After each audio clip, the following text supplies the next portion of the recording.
You probably think cinnamon belongs only in the kitchen, right? Well, think again. Have you ever tried using cinnamon in your garden or around the house?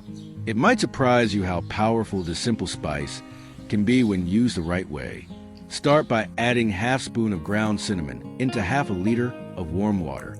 Stir it slowly until it dissolves. That is your base. Now, to make this mix even more effective, add half a spoon of lavender tea and 1 spoon of natural soap. Mix it all together and let it sit for a few hours so the ingredients can release their full strength. After that, strain the liquid and add 1 liter of clean water. Pour it into a spray bottle and your solution is ready to use. This is one of the best natural insecticides for both the garden and the home. It helps repel ants, aphids, potato beetles, slugs, moles, rats, mice, and stink bugs without using a single drop of chemicals. Make sure to subscribe to our channel because we share new tips every single day.